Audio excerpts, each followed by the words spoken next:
Hello everyone, digital academy में आज का टॉपिक है शीघ्र पहचान और शीघ्र हस्तक्षेप यानी early identification and early intervention. तो जैसा कि नाम से ये स्पष्ट होता है यह कि शीघ्र पहचान क्या है और शीघ्र हस्तक्षेप क्या है यानी आइडेंटिफिकेशन एंड इंटरवेंशन। तो आइए देखते हैं, वीडियो को स्टार्ट करते हैं कि अर्ली आइडेंटिफिकेशन एंड इंटरवेंशन क्या है। तो अर्ली सबसे पहले देखेंगे अर्ली आइडेंटिफिकेशन। किसी प्रकार की विकलांगता या असामान्यता को कम से कम उम्र में पता लगाना ही शीघ्र पहचान कहलाता है। यानी जितना जल्दी हो डिसेबिलिटी को पता लगाना और उस आइडेंटिफाई करना, पता लगाया जाता है, जिसे हम शीघ्र पहचान कहते हैं। शीघ्र पहचान के बाद जल्द से जल्द उपचार एवं समाधान करना शीघ्र हस्तक्षेप कहलाता है यानी इंटरवेंशन कहलाता है। जल्द से जल्द विकलांगता की पहचान बच्चे के जन्म के पहले गर्भ में भी की जा सकती है, किंतु हमारे देश में अभी भी इस सुविधा की कमी है। परंतु हमें हर संभव प्रयास करके बच्चे को जन्म के तुरंत बाद जल्द से जल्द विकलांगता का पता लगाना चाहिए। यानी बच्चे पे एक मॉनिटरिंग किया जाना चाहिए कि बच्चे में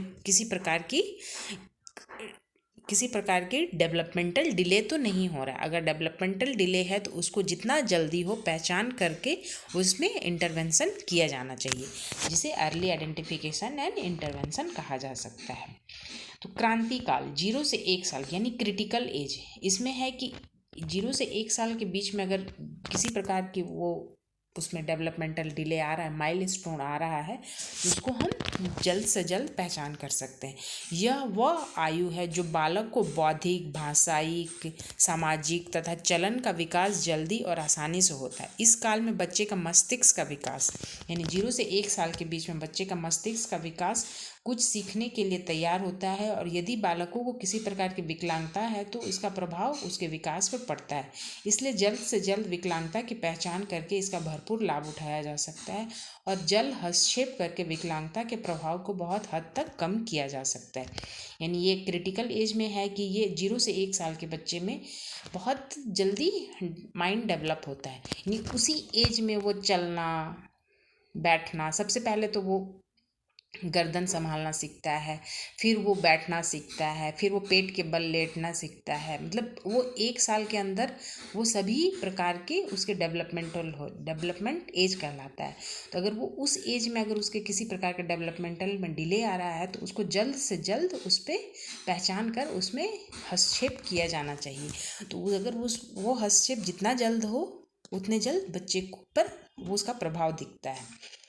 नेक्स्ट, एक बार बौद्धिक अक्षमता का संदेह हो जाने पर निदान और शीघ्र हस्तक्षेप हेतु विभिन्न विशेषज्ञ सहायता लिया जा सकता है। अगर किसी प्रकार की अगर उसमें जैसे बोलने की समस्या आ रही है, अगर वो बच्चा बोल नहीं पा रहा है, तो उसमें हम एक डॉक्टर की सलाह, बाल मनोचिकित्सक, विशेष प्रशिक्षक, भौतिक चिकित्सक यानी फिजियोथेरेपी, स्पीच थेरेपी आदि की सहायता लिया जा सकता है। पुनर्वास कार्यकर्ता इस कार्यक्रम को सफल बनाने यानी रिहेबिलिटेशन कर इस कार्यक्रम को बच्चे पर कार्य किया जा सकता है। बाल निर्देशन केंद्र, जिला पुनर्वास केंद्र, प्राथमिक स्वास्थ्य केंद्र पर ले जाया जा सकता है, जहां शीघ्र हस्तक्षेप हेतु बाल चिकित्सक एवं अन्य कार्यकर्ता होते हैं, और ऐसे बच्चे में शीघ्र हस्तक्षेप द्वारा बेहतर विकास को सुनिश्चित किया जा सकता है।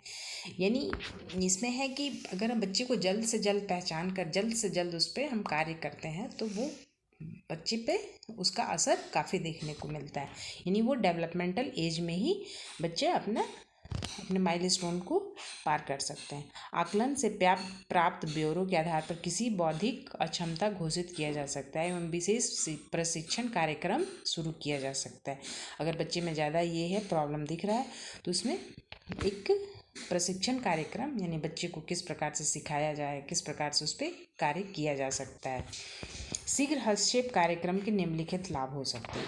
यानी इसमें है कि शीघ्र हस्तक्षेप अगर हम कर रहे हैं तो उसमें बच्चे पे क्या लाभ होते हैं। तो बच्चे की अक्षमता की प्रकृति एवं गंभीरता के संबंध में जानकारी मिलती है, यानी कि बच्चे में किस प्रकार के डेवलपमेंटल डिसेबिलिटीज आ रहे हैं उसकी जानकारी मिलती है। बच्चे के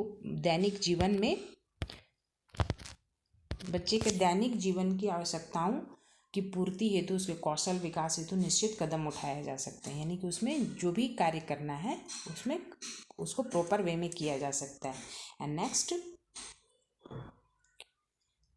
बच्चे की शैक्षिक आवश्यकताओं की पूर्ति के लिए साधन ढूंढा जाता है। नेक्स्ट, समाज में बच्चे की देखभाल उपलब्ध साधनों का मदद लिया जा सकता है। यानी कि जिस कारण से भी इसको हो प्रॉब्लम है उससे मदद लिया जा सकता है। ऐसे बच्चे को योगीकरण में मदद मिलती है। बच्ची की अक्षमता को गंभीर होने से बचाया जा सकता है, यानी क्रिटिकल होने से इसको बचाया जा सकता है। शीघ्र हस्तक्षेप की आवश्यकता किसको है, यानी कि मतलब अगर बच्चे पे कुछ प्रॉब्लम दिख रहा है तो उसमें ये हस्तक्षेप किसके लिए है, तो जिन बच्चों में अत्यधिक वातावरणीय खतरा रहता है, यानी वातावरण इन्वायरमेंटल जिसमें रहता है इशू आ सकते हैं, ऐसे बच्चे पे शीघ्र हस्तक्षेप किया जाना चाहिए।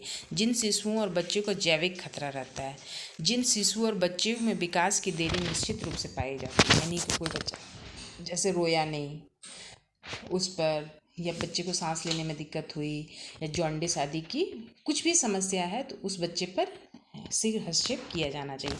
जिन शिशुओं और बच्चों में कुछ योग्यताएं या विषमताएं पाई जाती है, अगर आप देख रहे हैं बच्चा गर्दन 3 महीना के अंतर्गत गर्दन नहीं संभाल पा रहा है, आई कांटेक्ट नहीं कर पा रहा है, तो उस पर शीघ्र हस्तक्षेप कार्यक्रम किया जा सकता है। नेक्स्ट, शीघ्र हस्तक्षेप का महत्व, इसका क्या महत्व होना चाहिए या क्या महत्व है। निम्नलिखित तथ्य शीघ्र हस्तक्षेप की आवश्यकता को दर्शाते हैं। प्रारंभिक वर्षों में सीखने के व्यवहार को जो ढंग होता है बच्चे के वर्षों के होने लगते हैं, विकास की प्रकृति और गति में प्रभाव डालता है। बच्चे के विकास के दौरान कुछ ऐसी महत्वपूर्ण अवधि होती है जिसमें बच्चे जल्दी प्रभाव पड़ सकता है, यानी वह ग्रहणशील होता है और सीखने के अनुभवों को लाभ उठा सकता है। यानी कि इसमें कहना चाह रहा है कि शीघ्र हस्तक्षेप का क्या महत्व है, यानी कि अगर हम बच्चे पर हम कार्य करना शुरू कर दिए तो उससे बच्चे पर क्या क्या इसके लाभ होते हैं। वो बुद्धि तथा मनुष्य की दूसरी अक्षमताएं जन्म के समय निश्चित नहीं होती, बल्कि कुछ हद तक उनके निर्माण लिखने पढ़ने लिखने के वातावरण प्रभाव से होता है। बच्चों में बाधा डालने वाली दशाएं, विकास और अधिगम की समस्या उत्पन्न हो सकती है। इसमें अक्षमता को गंभीर भी हो सकती है, कुछ गौण अक्षमताएं भी पैदा हो सकती है। एंड नेक्स्ट, छोटा विकलांग बच्चा या जिस विकलांगता का खतरा, उसके माता पिता विशेष आवश्यक सहायता की आवश्यकता होती है ताकि बच्चे को कारागार और सार्थक देखभाल मिल सके। इस प्रकार देखभाल के बच्चे को विकास के महत्वपूर्ण वर्षों के पर्याप्त देखभाल है, प्रेरणा तथा प्रशिक्षण पाने में मदद मिलती है।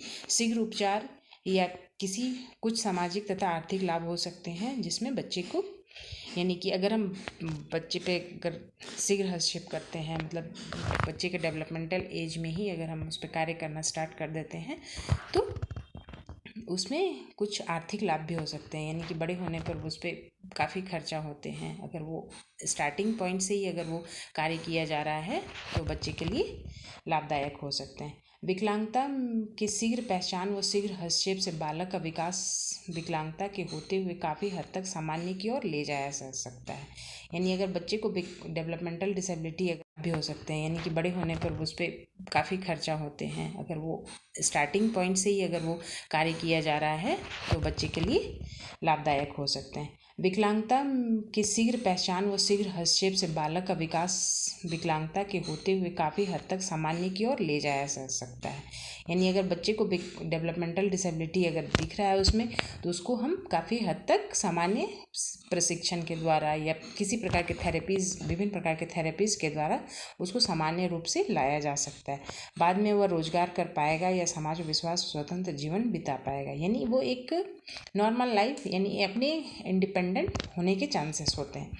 शीघ्र हस्तक्षेप में विशेष शिक्षिका की यानी स्पेशल एजुकेटर की क्या भूमिका होनी चाहिए या क्या भूमिका है, तो ग्रामीण, पिछड़े, शहरी, अर्ध शहरी इलाकों में विशेष आवश्यकता वाले बच्चों की पहचान करना, उसमें बच्चे की पहचान कर पाएंगे कि वो बच्चा सही ढंग से उसके डेवलपमेंटल सही ढंग से हो पा रहे हैं कि नहीं। विशेष आवश्यकताओं वाले बच्चे को माता पिता को, अभिभावकों को परामर्श देना, अभिभावकों को परामर्श हेतु बालकों को मनोचिकित्सक के पास भेजना यानी काउंसलिंग करना। सामाजिक कार्यकर्ताओं, चिकित्सा, बाल रोग विशेषज्ञ, मनोवैज्ञानिक की जिनमें की आवश्यकता शीघ्र हस्तक्षेप कार्यक्रम निर्माण करना। शीघ्र हस्तक्षेप के आवश्यक सरकारी योजनाओं के बारे में जानकारी देना। बच्चे के विकास को बढ़ावा के लिए विभिन्न प्रकार के कार्यों को बताना। बच्चे की विकासात्मक प्रक्रियाओं की तरफ से नियमित रूप से ध्यान देकर स्थिति में सुधार करना। विकलांग बच्चे की विभिन्न सामाजिक क्रियाओं को कम करना और विद्यमान समस्याओं का उपचार कराना। अधिक क्षति होने पर टोकना, विकलांग बनाने के अतिरिक्त स्थितियों को सीमित करना तथा परिवार की कार्य प्रणाली को बढ़ावा देना। इस प्रकार से मतलब इसमें विशेष शिक्षा या स्पेशल एजुकेटर की क्या भूमिका है कि बच्चे को अगर किसी प्रकार के डेवलपमेंटल डिसेबिलिटी नज़र आ रहे हैं तो उसमें उसको काउंसलिंग करना, उसको प्रशिक्षण देना, उसको प्रशिक्षण के लिए माता पिता को जागरूक करना आदि कार्य के बारे में बताना।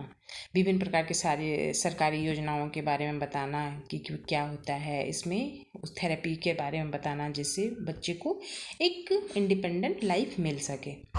इस प्रकार ये वीडियो समाप्त होता है। आई होप ये वीडियो आपको अच्छा लगा हो। बहुत ही इम्पोर्टेंट टॉपिक था आपके लिए। इसी प्रकार हमारे चैनल पर बने रहिए और नेक्स्ट वीडियो इसी प्रकार आपको मिलता रहेगा।